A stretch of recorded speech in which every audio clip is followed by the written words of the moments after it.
पेट भरते हैं, और जो उनका प्रमुख व्यक्ति या साथी होता है जबरदस्त लोग, उसको गरीब बेचारा फिर से गरीब रह जाता है। और यही समस्या है। महाराज जी, कुछ हमारे मित्रगण ऐसे भी होंगे जो जुड़े होंगे, उनको ये बातें खटक रही होंगी कि बताइए गुरु जी ऐसी बातें कर रहे हैं, है ना। लेकिन बात ये है, ये मूल व्यवस्था यही है भाई, आर्थिक स्थिति के आधार पर जो है ये जो आरक्षण की व्यवस्था होनी चाहिए, है ना जी। मेरा भाव किसी का दिल दुखाने का नहीं है, जो मैंने अपने हृदय में महसूस किया है जी। तो अभी आप बात करिए तो देखो, संस्कृत से ही हमारी संस्कृति है, क्योंकि मैं एक हिंदू सनातन धर्म व्यक्ति हूँ और मैंने संस्कृत से ही पढ़ाई की है। तो और हमारे भारतवर्ष की जो परंपरा है, चाहे शिक्षा पद्धति हो चाहे कुछ भी हो, सब संस्कृत से जुड़ी है, संस्कृत से संस्कृति है और संस्कृति से ही हमारी संस्कृत है। उन्हीं पे आधार पे हमारा जो है सनातन धर्म टिका हुआ है। तो हम प्रमुख बात ये ध्यान देते हैं कि जो संस्कृत से पढ़े लिखे लोग हैं, उनको कहीं नौकरी, कहीं कोई जगह है ही नहीं। धीरे धीरे हमारी विद्या लुप्त हो रही है। हालांकि जब हमको उसमें काम नहीं मिलेगा और उसमें हमको कोई फायदा नहीं होगा, सूर्य नर मुनि सबकी यह रीति, स्वार्थ लाभ करें सब प्रीति। हम अगर पांडित्य करते हैं तो उसमें कुछ न कुछ कहीं थोड़ा बहुत स्वार्थ हमारा होता है कि हाँ हमें पैसा मिलेगा, तो हम सत्यनारायण भगवान की कथा सुना रहे हैं, दक्षिणा मिलेगा। हर व्यक्ति जो सरकारी है व्यक्ति, वो अपने गवर्नमेंट जॉब कर रहा है, वो सोच रहा है कि हमें गवर्नमेंट ये हमको तनख्वाह देगी, इसलिए वो कर रहा है। विद्यार्थी इसलिए विद्या अध्ययन कर रहा है कि हमें विद्या प्राप्त होगी। हर व्यक्ति का कुछ न कुछ जुड़ा होता है। अब रही बात, ये बताइए जब उसमें हमारा कोई फायदा नहीं होगा तो उस विद्या को हम कैसे पढ़ेंगे? तो ना तो हमें सरकार ध्यान दे रही है, ना तो हमें कहीं से कोई जुगाड़ है, और पंडितों के लोग बदनामी करते हैं कि तो बहुत कमाते हैं, ऐसा करते हैं, वैसा लूटते हैं। तो आप बताइए, और जो पंडित बनना सब चाहते हैं, विद्वान नहीं है। पंडित का अर्थ विद्वान भी है, तो कम से कम लोग बनते कहाँ हैं? हाँ, तो आप विनयशील रहिए, विद्वान बनिए, और उसके बाद में जो है सरकार को इस बात पे ध्यान देना चाहिए। निवेदन तो यही हमारा है सरकार से कि भाई जैसे हर एक विद्या के जो है प्रोफेसर नियुक्त किए जा रहे हैं, तो हमारी भी विद्या को क्यों ध्यान नहीं दिया जा रहा है? एक विशेष प्रकार की विद्या है जिसको लोग पढ़ करके तुरंत जो है सिलेक्शन उनका हो जाता है, तुरंत अगर इंटर कर लिए। हमारा जो संस्कृत विषय है, इसको भी बढ़ाने का प्रयास सरकार को करना चाहिए। कुछ एक ऐसी है भाषा जो उस भाषा से अगर इंटर भी कर लिए हैं तो भी उनका सिलेक्शन हो गया है। और हमारे में अगर पुराणाचार्य हैं, व्याकरणाचार्य हैं, साहित्याचार्य हैं, ज्योतिषाचार्य हैं, भर्तियां जल्दी नहीं आती। जल्दी संस्कृत विद्यालय सरकार जो है संस्कृत विषय के प्रति कोई कार्य नहीं कर रही, उदासीनता कुछ खास नहीं। महाराज जी, एक आग्रह और है आपसे कि जैसे आप देखते होंगे सरकारी तंत्र में जो है लोग सरकारी जो गवर्नमेंट जॉब में आ गए, सरकारी व्यवस्था में आ गए, तो ये पढ़ाना नहीं चाहते। आपने देखा होगा, जैसे टीचर ले लीजिए, तो ये पढ़ाना नहीं चाहते। ये भाषण तो बहुत देंगे और ये बैठ करके पंचायत जो देंगे, उसके बाद में जो है अच्छे तरीके से पढ़ाना नहीं चाहते, है ना। तो और आंतरिक हृदय से अगर मान लीजिए शिक्षा नहीं निकल रही है, तो आपको शिक्षण कार्य करने का कोई अधिकार नहीं, बिल्कुल नहीं है ना। तो सबसे पहले आपके आंतरिक हृदय में आना चाहिए, और तब जो है तो इस पर भी जो ये जो कुकृति इनके द्वारा फैल रही है, अध्यापक को एक दिशा और दशा देने का मतलब अधिकार प्राप्त हुआ। लेकिन ये इस तरीके से सरकारी विद्यालयों में आप देख लीजिए, इस तरीके से लोग शिक्षण का कार्य करते हैं। बस महज 1-2 पीरियड पढ़ा दिए, उसके बाद आराम करवाते हैं, बस इनको पंचायत करना है।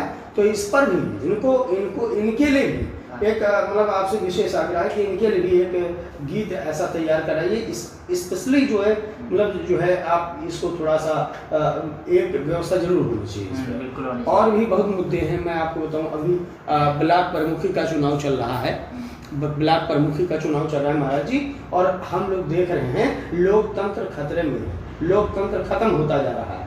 आज देख लीजिए, किसी का हीरो सब बनना चाहते हैं, लेकिन रामचंद्र सब बनना चाहते हैं, लेकिन हनुमान कोई बनना नहीं चाहता, सेवक कोई नहीं बनना चाहता। अगर आप देख लीजिए तो सेवक कोई बनना नहीं चाहता है। सेवक सबसे धर्म कठोरा जी, हाथ जोड़ के लोग कहे तो देंगे मैं आपका दास हूँ, मैं सेवक हूँ। सेवा करना बहुत कठिन काम है। ऑर्डर देना तो तुरंत अच्छी बात है, आज्ञा दे दी जाओ ये करना है, लेकिन जिसको करना है और क्या करना है उससे पूछो कि वो जो करेगा, सेवा करेगा ना, उससे पूछो। जैसे आपके घर में हम यहाँ हैं बैठे हुए और यहाँ पर किसी ने कूड़ा फेंक दिया, अभी हमें भी मसाला खाएं, लोग अधिकतम संख्या में यही करते हैं, ऐसे खाते हैं और थूक देते हैं। आपने ही थूका है, यदि आपसे कहा जाए उसको साफ करो तो कर पाओगे? नहीं कर पाओगे। आपने ही अपने घर में थूका है, तुरंत अगर धोना पड़ जाए तो आप बहुत लज्जित महसूस करेंगे अपने आप को। लेकिन उसको जो धोए और शंका न लाए, मलिनता न लाए और किसी प्रकार का क्रोध ना करे और वो अपना कर्म समझ के करे, वो सेवक होता है।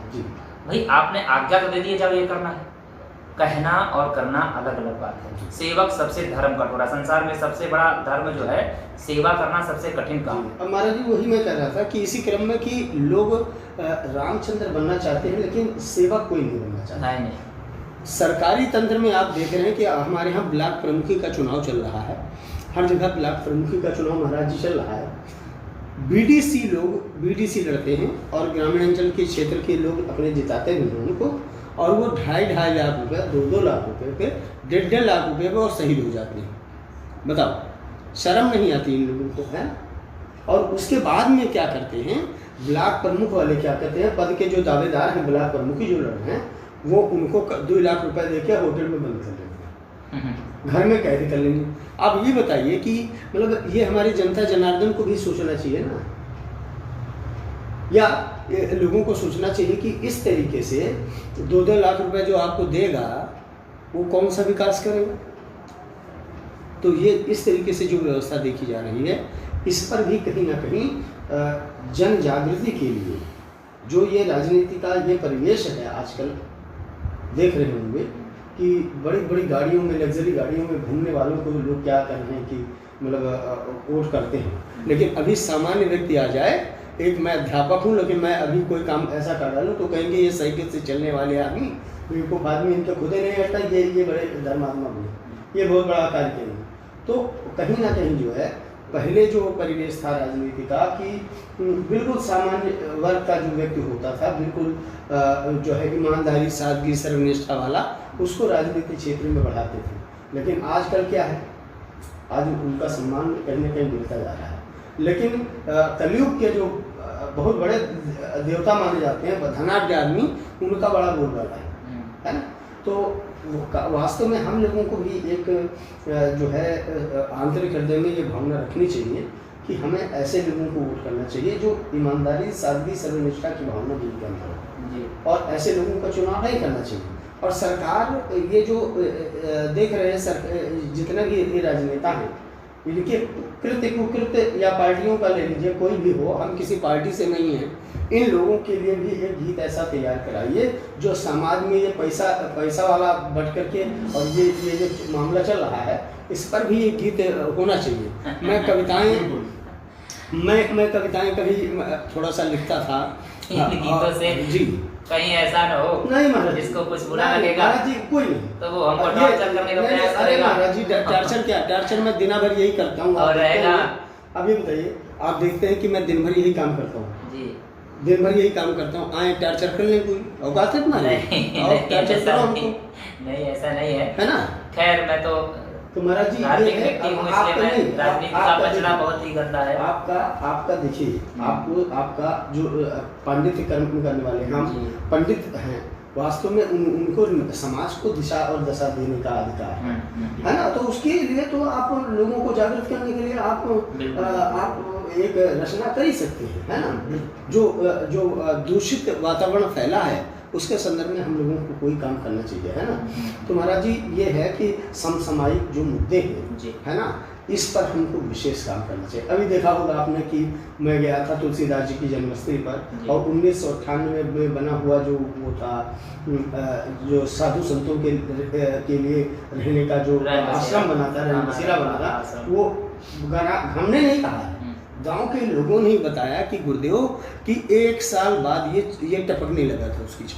अब बताओ, ये घर हमारा 20-25 साल हो गया बने हुए, और 20-25 साल हो रहा है, लेकिन ये तो नहीं टपक रहा है। क्यों? क्योंकि इसकी मेंटेनेंस हम करते हैं, है ना, इसका काम करते हैं, इसमें बालू नहीं लगाते हम लोग, है ना, अच्छा काम करते हैं। तो इस तरीके से सरकारी तंत्र के द्वारा जो भी वर्क हो रहा है, कार्य हो रहा है, इनको भी ऐसा करना चाहिए। लेकिन वास्तव में हमारे और आपके पैसे का दुरुपयोग हो रहा है ना। और वास्तव में जो है कहीं ना कहीं जो ये पर्यावरण दूषित हो रहा है इस प्रकार का, इस पर भी हम लोगों को कहीं ना कहीं वो बनना चाहिए। अब हमने उसको वीडियो शूट करके वो मैंने लोगों को दिखाया, लाइव करके दिखाया, तो हमने गलत किया है? गलत तो नहीं किया ना। तो गलत नहीं किया तो क्या, जो अगर मन में श्रद्धा है लोगों के प्रति, वास्तव में हमारे आसपास अगर कुछ ऐसी कुकृत्य लोग कर रहे हैं तो उसको हमारे हृदय में आया और हमने समाज के समक्ष उसको प्रकट किया, है ना। समाज के सामने आना चाहिए कि वास्तव में क्या सही हो रहा है, क्या गलत हो रहा है। बताइए, जनपद गोंडा तुलसीदास जी की जन्मस्थली है, और वास्तव में जो है रामदेव जी उनके बल पर अपनी कमाई कर रहे हैं, मोटी कमाई कर रहे हैं, मार्च पतंजलि के बल पर, और वो योग के प्रवर्तक हैं। और वहाँ के जो महाराज जी जमीनें जो थी वो मैंने खुल करके बोला, मेरे को खतरा नहीं था वहाँ, लेकिन मैंने वहाँ लोगों को कहा, मैंने कहा कि जमीन में पता लगा है कि यहाँ के मार्च पतंजलि की जो एरिया में जितना आता है परिसर, उसमें भी लोगों ने अतिक्रमण कर रखा, छदा रखा है, इसके खिलाफ भी हम लोग कार्रवाई कराएंगे, हमने बोला, है ना। तो कहीं ना कहीं जो है समाज को एक नई दिशा और दशा देने के लिए भी हम लोगों को एक प्रयास करना चाहिए, है ना। अच्छा महाराज जी, एक आग्रह और आपसे है कि एक आपने कोरोना पे गीत लिखा, मैं चाहता हूँ थोड़ा सा जो है अगर आप वो याद तो नहीं है, उसमें वीडियो में पड़ा हुआ है। अच्छा, वीडियो में पड़ा, हाँ, डायरी में लिखा हुआ, मैं डायरी लेके नहीं आया। जी जी, हाँ, डायरी में लिखा तो, और कोई अगर आपसे आग्रह किया जाए कोई और क्या सुना जाए आपको? और तो अगर चलिए जो है वीडियो हम समाप्त करने से पहले जी, मैं चाहता हूँ जो पहला आपका जो गीत अभी आपने सुनाया है और लोग सुनते आ रहे हैं, मैं चाहता हूँ कुछ बोल उसके पुनः एक बार और। कोई बप्पा वाला? हाँ, जरूरी है। अब एक बार लोगों को मैं देख रहा हूँ कि जो है वास्तव में आरक्षण वाला ही वो कर दीजिए, है ना। ये आरक्षण वाला जो आपने किया था, ये एक बार जो है मैं चाहता हूँ कि एक बार इसको ये जरूर हो, है ना। एक कड़ी के, हाँ, एक कड़ी के, हाँ, सभी लोग मिलकर गाएंगे, हैं। हमका बप्पा खूब पढ़ाएंगे और हमका लायक खूब बनाएंगे, हमरे ऊपर पड़ गया आरक्षण की मार रे, हम तो पढ़े लिखे गए हुए ज्ञान बेकार रे।